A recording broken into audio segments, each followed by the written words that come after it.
اعوذ باللہ من الشیطان الرجیم بسم اللہ الرحمن الرحیم الحمد لأہلہ والصلاة علی اہلہا۔ السلام علیکم ورحمۃ اللہ وبرکاتہ۔ آؤ کتاب پڑھیں۔ اس میں ہم آپ کی خدمت میں صحیفہ کربلا، جو واقعہ کربلا کے اعتبار سے ترتیب وار تحریر کی گئی ہے اور جس میں تقریباً سبھی حالات کو جمع کر دیا، یہاں تک کہ مختلف روایات کو بھی جمع کر دیا اور اپنے نظریات کو بھی پیش کر دیا گیا۔ لہذا کتاب صحیفہ کربلا کی ابھی تک ہماری گفتگو آپ کی خدمت میں 370 صفحات تک پیش ہو چکی ہے۔ آج ہماری گفتگو 370 پیج سے 385 پیج تک ہوگی انشاءاللہ، یا جہاں ہمارا یہ مختصر سا وقت 25-30 منٹ ختم ہو جائے گا، ہم وہاں پر اپنی بات کو روک دیں گے اور پھر وہاں سے انشاءاللہ آگے بڑھیں گے۔ آئیے شروع کرتے ہیں۔ گفتگو یہاں تک پہنچ چکی تھی کہ اسیروں کے قافلے اور 11 محرم کو پسر سعد نے اپنے نجس کشتوں کو جمع کیا اور دفن کر دیا، نماز جنازہ پڑھی، لیکن ذریت رسول اور اہل بیت رسالت کو گھوڑوں کی ٹاپوں سے ان کے لاشوں کو پامال کر دیا گیا اور ان کی لاشوں کو یوں ہی اوریاں چھوڑ دیا گیا۔ اگلی گفتگو آپ کی خدمت میں پیش ہے اسیروں کا قافلہ۔ عمر بن سعد حسین کے پسماندگان کو ساتھ لے کر چلنے کے لیے تیار ہوا، انہیں اونٹوں پر سوار کیا۔ قافلے والے اس رنج و مصیبت اور دل پر عزیزوں کا داغ لے کر سرزمین کربلا سے چلے۔ امام حسین کی بہنوں، بچوں اور دیگر اہل بیت و انصار میں سے بعض کی بیوی و بچوں کو بے محمل اونٹوں پر سوار کیا گیا، جبکہ ان کے سروں پر چادر نہ تھی۔ عطرت رسول کی حرمت کا خیال نہ کیا گیا اور انہیں غیروں کی طرح قیدی بنا کر لے چلے۔ اس سلسلے میں حریم خدا کا بھی لحاظ نہ کیا، اور اس مقام پر شاعر کہتا ہے: یصلی علی المبعوث من آل ہاشم ویغدا بنو انا دا لعجیب اترجو امت قتلت حسین شفاعت جدہ یوم الحساب۔ رسول اللہ صلی اللہ علیہ وآلہ وسلم پر جو کہ بنی ہاشم سے ہیں درود بھیجتے ہیں اور ان کی اولاد کو قتل کرتے ہیں، تعجب ہے۔ جس امت نے حسین کو قتل کیا ہے وہ روز قیامت ان کے جد کی شفاعت کی امید بھی رکھتی ہے۔ اس کے بعد جناب زینب مقتل میں۔ قافلے کی روانگی کے وقت بیویوں نے عمر بن سعد سے کہا: تمہیں خدا کی قسم ہے، ہمارے مقتولوں کی لاش کے پاس سے لے چلو۔ جب اسیروں نے شہیدوں کے ٹکڑے ٹکڑے بدن دیکھا تو نالہ و شیون کی آواز بلند ہوئی اور منہ پر تماچے مارے۔ بعض لوگوں نے نقل کیا ہے کہ بنی امیہ نے امام حسین اور ان کے اصحاب کی لاش کو زمین پر لٹا دیا اور عناد کی وجہ سے عورتوں کو آل رسول کے شہداء کی طرف سے لے گئے، یعنی دشمنی کی وجہ سے۔ جب ام کلثوم نے اپنے بھائی حسین کی لاش کو خاک و خون میں غلطہ بے کفن زمین پر پڑا دیکھا تو خود کو اونٹ سے زمین پر گرا دیا اور بھائی کی لاش سے لپٹ گئیں۔ قرہ بن قیس تمیمی: میں ان عورتوں کو دیکھ رہا تھا جب انہیں ان کے عزیزوں کی لاشوں کی طرف سے گزارا گیا تو ایک کوہرام بپا ہو گیا۔ میں ہر چیز فراموش کر سکتا ہوں، لیکن زینب بنت فاطمہ کے وہ کلمات کبھی نہیں بھول سکتا جو اپنے بھائی کی لاش پر لب پر لائی تھی۔ خدا کی قسم، زینب کی بے قراری اور بین نے دشمن کو رونے پر مجبور کر دیا تھا۔ زینب کبریٰ کے سخن: زینب نے اپنے بھائی کی لاش کو اپنے دونوں ہاتھوں پر اٹھا کر آسمان کی طرف بلند کیا اور کہا: الہی تقبل منا ھذا القربان، اے اللہ ہماری یہ قربانی قبول فرما۔ یا محمدہ ہو صلی علیک ملائکۃ السماء ھذا الحسین بالعراء مرمل بالدما بالدما مقطع الاعداء وبناتک سبایا وذریتک مقتلتا تصفى علیہ الصبا فابکت کل عدو وصدیق۔ اے اللہ کے رسول، زمین و آسمان کے فرشتے آپ پر درود بھیجتے ہیں۔ یہ آپ کے حسین ہیں جن کے اعضاء کو ٹکڑے ٹکڑے کر دیا ہے، سر تن سے جدا کر دیا گیا۔ یہ آپ کا حسین ہے جس کا بدن صحرا میں پڑا ہے، جس پر ہوا خاک ڈال رہی ہے، جس سے ہر وہ دوست و دشمن رو رہا ہے۔ اس کے بعد اپنی والدہ کو مخاطب کر کے کہا، اے اماں، اے دختر خیر البشر، صحرا کربلا پر ایک نظر ڈالیے، اپنے لخت جگر کو دیکھیے کہ ان کا سر دشمنوں کے نیزے پر اور ان کا بدن خاک و خون میں غلتا ہے۔ اس صحرا میں آپ کا فرزند خاک پر پڑا ہوا ہے۔ اپنی بیٹیوں کو دیکھیے کہ ان کے خیمے جلا دیے گئے ہیں، انہیں بے کجاوا اونٹوں پر سوار کیا گیا اور قیدی بنایا گیا۔ ہم آپ کی اولاد ہیں جو غربت میں گرفتار ہیں۔ پھر اشک فشانی کرتے ہوئے سید الشہداء کی لاش کو مخاطب کر کے کہا، بے ابی من ازہا اسکرہ فی یوم الاثنین نہبا، بے ابی من فستاتہ مقطع العرا، بے ابی من لا غائب فیرتجا ولا جریح فیداوا، بے ابی من نفسی لہ الفدا، بے ابی الہموم حتی قضا، بے ابی العطشان حتی مزا، بے ابی من شیبتہ تقطر بالدماء، بے ابی من جدہ رسول الہ السما، بے ابی من ہوا سبط نبی الہدا، بے ابی محمد المصطفیٰ، بے ابی خدیجۃ الکبریٰ، بے ابی علی المرتضیٰ، بے ابی فاطمۃ الزہراء سیدۃ نسائی، بے ابی من ردت لہ الشمس وصلی، اس کے فدا جس کا لشکر دوشنبے کے دن برباد ہوا، اس کے قربان جس کے خیمے کی رسیاں کاٹ دی گئی، اس کے صدقے جو نہ گم ہے کہ اس کے لوٹنے کی امید کی جا سکے اور نہ زخمی ہے کہ اس کے صحت یاب ہونے کی توقع کی جا سکے، اس کے فدا جس پر میں قربان، اس کے صدقے جو رنج و خاطر شکستہ اور دل تشنہ لب شہید کیا گیا، اس کے قربان جس کی داڑھی سے خون روا تھا، اس کے صدقے جس کے جد رسول اللہ ہیں اور وہ محمد مصطفیٰ رسول اللہ صلی اللہ علیہ وآلہ وسلم، خدیجۃ الکبریٰ، علی مرتضیٰ اور سیدۃ النساء فاطمۃ الزہراء فاطمۃ الزہراء کے فرزند ہے، اس کے نثار جس کی نماز کے لیے سورج پلٹ آیا۔ اس کے بعد اصحاب رسول کے مخاطب ہو کر فرمایا، یا حزناہ یا قرباہ الیوم مات جد رسول اللہ، یا اصحاب محمد ہؤلاء ذریۃ المصطفیٰ یساقون سوق الصبایا۔ افسوس، آج میرے جد رسول اللہ صلی اللہ علیہ وآلہ وسلم دنیا سے اٹھ گئے ہیں۔ اے اصحاب رسول، یہ رسول کی ذریت ہیں جن کو اسیروں کی مانند لے جایا جا رہا ہے۔ زینب کی ان باتوں کو سن کر دشمن کی فوج رونے لگی، صحرا کے جانور اور دریا کی مچھلیوں سے بے قرار ہو گئی۔ راوی کہتا ہے کہ اس وقت اکثر لوگوں نے دیکھا کہ گھوڑوں کی آنکھوں سے اتنے آنسو جاری ہوئے کہ ان کے سم تر ہو گئے۔ سکینہ اور لاش حسین۔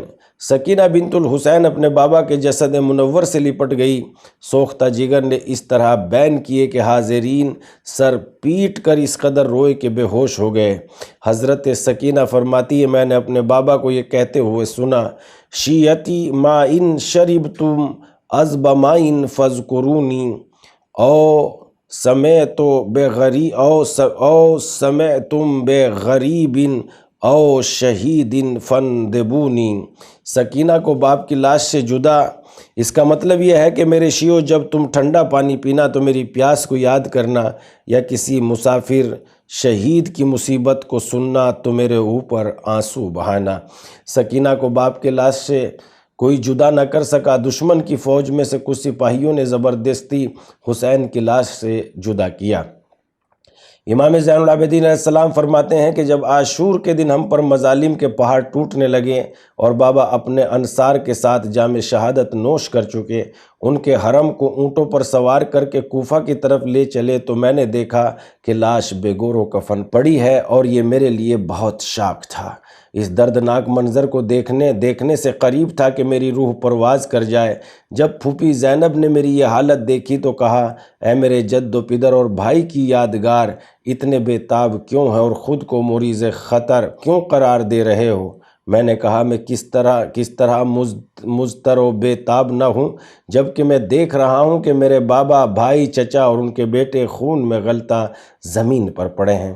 ان کا لباس تک ظالموں نے اتار لیا ہے، نہ کسی نے انہیں کفن دیا ہے، ورنہ سپرد خاک کیا۔ کوئی ان کے پاس نہیں آتا، گویا یہ اجنبی ہیں۔ پھوپھی نے کہا، آپ ان چیزوں سے پریشان نہ ہوں کہ یہ عہد رسول نے آپ کے جد اور والد سے کیا تھا، اور خدا نے اس امت میں سے اس گروہ سے عہد لیا ہے جنہوں نے روئے زمین پر رہنے والے سرکش لوگ نہیں پہچانتے، لیکن آسمان کے فرشتے انہیں اچھی طرح پہچانتے ہیں۔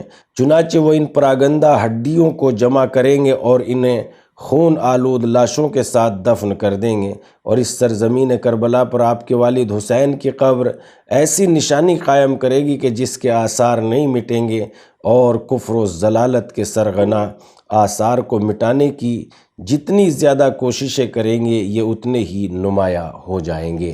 شہداء کے مطہر بدن۔ ہم پہلے بیان کر چکے ہیں کہ روز عاشوراء امام حسین نے ایک خیمہ نصب کرایا اور فرمایا، اہل بیت و اصحاب میں سے جو بھی شہید ہو جائے اس کی لاش کو اس خیمے میں منتقل کیا جائے۔ فقط قمر بنی ہاشم حضرت ابوالفضل العباس کی لاش اس خیمے میں نہیں آ سکی۔ لکھا ہے کہ جب بھی گنج شہیدہ میں کسی کا بدن لایا جاتا تھا تو امام حسین فرماتے تھے، شہید ہونے والے انبیاء اور انبیاء کی آل کی مانند ہے۔ اور کربلا کے شہداء کے بارے میں حضرت علی نے فرمایا، دنیا و آخرت میں یہ عظیم المرتبت شہداء ہیں، اور ابھی تک کوئی ان پر سبقت نہیں کر سکا اور نہ سبقت کر سکے گا۔ ایک آدمی کے مشاہدات۔ بنی اسد میں سے ایک آدمی کہتا ہے کہ کربلا سے قافلہ جانے کے بعد مقتل میں آیا، عجب منظر تھا کہ رسول کے اہل بیت اور ان کے انصار کی لاشیں خون میں ڈوبی ہوئی تھی، خون میں ڈوبی ہوئی زمین پر پڑی ہوئی تھی، ان پر گرد و غبار جم چکی تھی۔ بہت دل خراش منظر تھا، ان کے بدن سے آسمان تک نور ساطع تھا، ان کے پاکیزہ بدن سے جو نسیم گزرتی تھی وہ عطر پاش تھی۔ اس وقت ایک شیر امام حسین کے پاس آیا اور آپ کے خون میں لوٹ کر اس دل خراش انداز میں نالہ کیا کہ اس سے قبل میں نے نہیں سنا تھا۔ جس چیز سے میری حیرت کی انتہا نہ رہی وہ یہ تھی کہ رات کے وقت جب میں نے میدان کارزار کی طرف نگاہ کی تو ہر لاش کے پاس شمع کی مانند ایک نور چمکتا نظر آیا، اور ان کے لاشوں پر رونے والوں کی آواز سنائی دے رہی تھی۔ ان کے درمیان جنت کے جوانوں کے سردار کی لاش کی ایسی دل سوز حالت تھی کہ اسے دیکھ کر پتھر کا دل پاش پاش ہو جاتا تھا۔ اس مطہر بدن کے آس پاس نور الہی برس رہا تھا اور اس سے عطر کی خوشبو آ رہی تھی۔ تدفین۔ بعض مصادر میں لکھا ہے کہ قبیلہ بنی اسد میں سے کچھ لوگ امام حسین اور ان کے انصار کی لاش کو دفن کرنے کے لیے آئے، لیکن اکثر لاشیں بے سر کی تھیں، بلکہ ظالم لباس تک اتار لے گئے تھے۔ زیادہ تر لاشیں پارا پارا تھیں، پہچان بھی نہیں آتی تھی، اس لیے بنی اسد والے حیرت زدہ رہ گئے تھے کہ اس وقت امام زین العابدین تشریف لائے اور بنی اسد کو لاشوں کی پہچان کرائی، اور آپ نے اپنے والد کی لاش دفن کرنے کا اقدام کیا، اور آپ نے گریہ کیا، خوش نصیب ہے وہ زمین جس نے آپ کی لاش کو اپنی آغوش میں لے لیا۔ دنیا آپ کے بعد تاریک اور آخرت آپ کے نور سے روشن رہی۔ میری بات تو راتوں کو نیند نہیں آتی اور غم و الم کا سلسلہ ختم ہونے والا نہیں ہے، یہاں تک کہ خدا آپ کے اہل بیت کو بھی آپ سے ملحق کر دے اور آپ کی پناہ میں جگہ مرحمت فرمائے۔ رسول صلی اللہ علیہ وسلم پر میرا سلام اور اللہ کی رحمت و برکتیں۔ اس کے بعد قبر مطہر پہ لکھا، ھذا قبر الحسین ابن علی بن ابی طالب الذی قتلوہ عطشانا غریبا۔ پھر حضرت علی اکبر علیہ السلام کی لاش کو آپ کے پائنتی دفن کیا، اور اس کے بعد امام کے فرمان کے مطابق باقی اہل بیت کے شہیدوں کو امام حسین کی قبر کے پاس ایک جگہ دفن کیا۔ بنی اسد امام زین العابدین کے ساتھ ساتھ قبر بنی ہاشم کو دفن کرنے کے لیے علقمہ کی طرف چلے اور آپ کی لاش کو اسی جگہ دفن کیا جہاں شہید ہوئے تھے۔ امام زین العابدین علیہ السلام نے آپ پر گریہ کرتے ہوئے فرمایا، اے قمر بنی ہاشم، آپ کے بعد دنیا پر خاک، آپ پر میرا سلام اور خدا کی رحمت و برکت ہو۔ اس کے بعد بنی اسد نے اصحاب کو ایک جگہ دفن کیا اور حبیب بن مظاہر کو ایسی جگہ سپرد خاک کیا جہاں آج قبر ہے۔ چونکہ وہ بنی اسد سے تھے، ان کے خاندان کے رئیس تھے، اس لیے انہیں امام حسین علیہ السلام کے سر کے نزدیک دفن کیا۔ حر بن یزید وہیں دفن ہوئے جہاں شہید ہوئے تھے۔ بنی اسد عرب کے تمام قبائل پر فخر کرتے تھے کہ ہم نے امام حسین اور ان کے اصحاب پر نماز پڑھ کر دفن کیا۔ لاشیں دن میں دفن ہوئی یا رات میں؟ بعض ارباب مقاتل نے لکھا ہے کہ لاشیں 12 محرم کو دن میں دفن ہوئی، اور بعض نے تحریر کیا کہ لاشیں 13 محرم 13ویں کی شب میں دفن ہوئی، لیکن صحیح قول یہی لگتا ہے کہ لاشیں 12ویں کی شب میں دفن ہوئی۔ کوفے میں داخلہ۔ کوفے میں اسیروں کا داخلہ۔ مسلم جساس کہتے ہیں کہ عبداللہ بن زیاد نے مجھے دارالامارہ کی مرمت کے لیے بلایا۔ میں دارالامارہ کی چونا کاری میں مشغول تھا کہ اچانک میں نے شور و غل کی آواز سنی۔ میں نے اپنے ساتھ والے خدمتگار سے پوچھا، کیا ہوا؟ کوفہ نالہ و شیون کی آواز سے کیوں گونج رہا ہے؟ اس نے کہا، ابھی لوگ اس خارجی کا سر لائے ہیں جس نے یزید کی خلافت کی بغاوت کی تھی۔ میں نے اس سے اس کا نام معلوم کیا تو اس نے کہا، حسین بن علی۔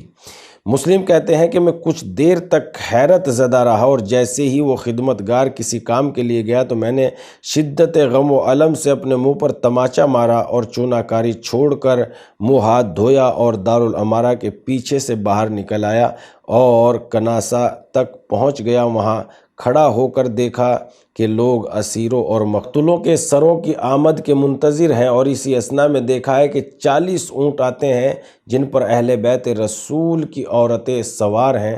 ناگہاں میں نے امام سجاد کو دیکھا کہ وہ بے کجاوا اونٹ پر سوار ہے اور خاردار طوق کی وجہ سے گلے کی رگوں سے خون بہہ رہا ہے، اور آپ روتے ہوئے کہتے ہیں، اے بد کردار لوگو، خدا تمہیں کبھی سیراب نہ کرے۔ اے وہ امت جس نے ہمارے بارے میں ہمارے جد کی حرمت کا خیال نہ کیا، اگر روز قیامت ہم رسول اور ایک جگہ جمع ہوئے تو اس فاجعہ کا رسول کو کیا جواب دو گے؟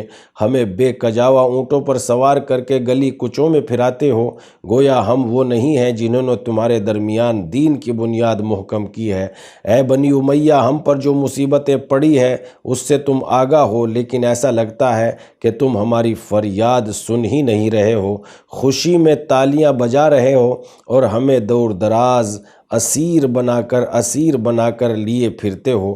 وائے ہو تم پر! کیا ہمارے جد رسول اللہ صلی اللہ علیہ وآلہ وسلم نے دنیا کے لوگوں کو گمراہی سے نجات نہیں دی اور ان کی صراط مستقیم کی طرف ہدایت نہیں کی؟ اے حادثہ کربلا، تو نے مجھے غمگین کیا۔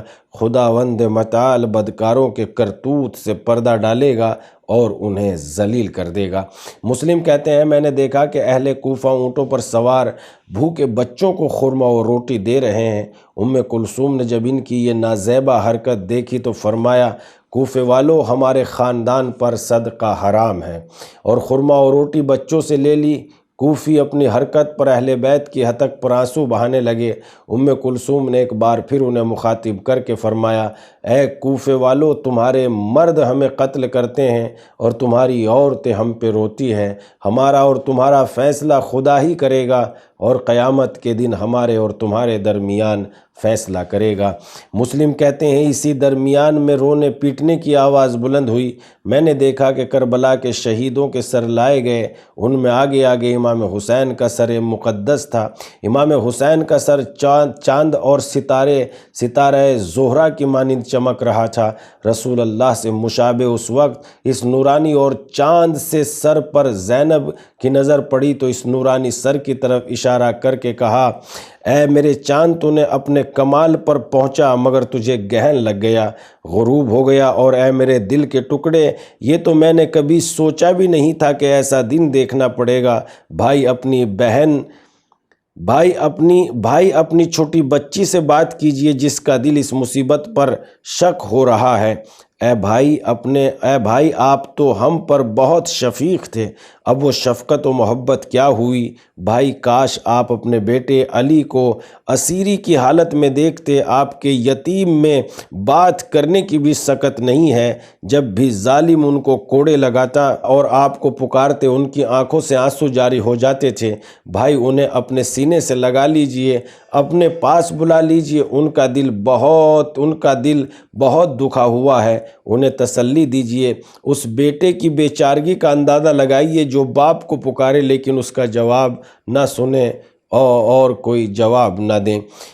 سب سے پہلے نیزے پر چڑھایا جانے والا سر۔